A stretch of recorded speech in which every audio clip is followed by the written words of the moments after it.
head to the key events and themes this week. Let's start off in the UK with the pound. It has been coming under heavy selling pressure, as we know, with the political instability that has surfaced, with calls for PM May to step down by the end of the year. Now, here's the troublesome part for the pound to add on to that instability.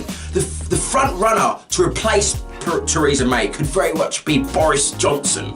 Now, he is seen as a main contender for a hard Brexit, which, as I say, I must stress, that really is a pound negative. That could be a catastrophe for the UK to come over the years if we do go down that line. It could very well be damaging. So ultimately, I'm still looking for pound weakness over the next couple of weeks or so. My eyes are on 128, more longer term targets seen to 126, and if we break 126 towards the mid 121s. The only thing that I really can save the pound at the moment is if the Bank of England follow through on their very hawkish rhetoric that they recently put out to the markets. We're suggesting that they could hike, or a hike is imminent, that it could come in the coming months. Now, as we've seen, data points at the moment are not warranting that, so I'm not too sure what angle they're looking at to start moving and tightening policy. But nevertheless, I'm still looking for pound weakness, guys.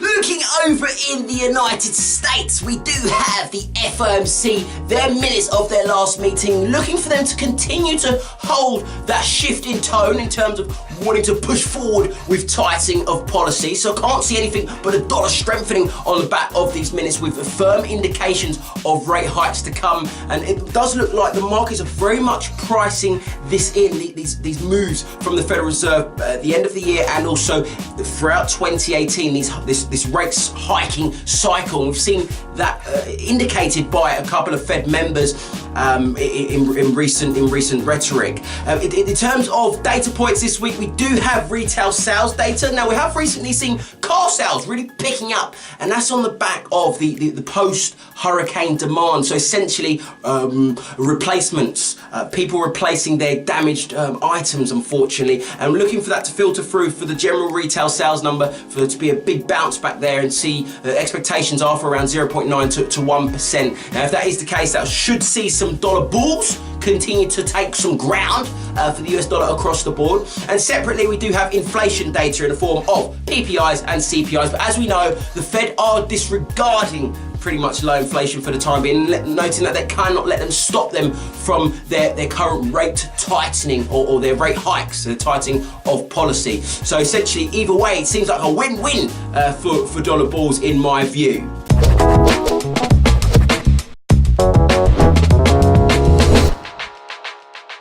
Lastly, then, looking over in Europe, let's talk about the euro. We do have ECB's Mario Draghi speaking this week.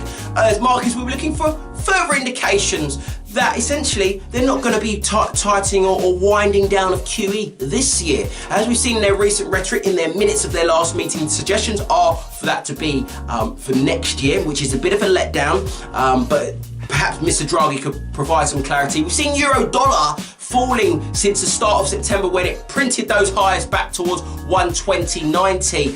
It has continued to drift lower. As I mentioned last week, there is a firm demand zone, a firm block that is supporting euro dollar at the moment, and it's roughly between 116.70, which we bounced on Friday, and up to 117.70, roughly speaking. So around that sort of 1 cent range. Until it breaks 116.70, I'm looking for it to remain range bound at the moment for the time being. But if it does break that 116.70 level, guys, it could really open up the floodgates. And ultimately, over the longer term, my targets are around 115 to 114, and if we break that sort of range, looking down as low as 111 for euro dollar.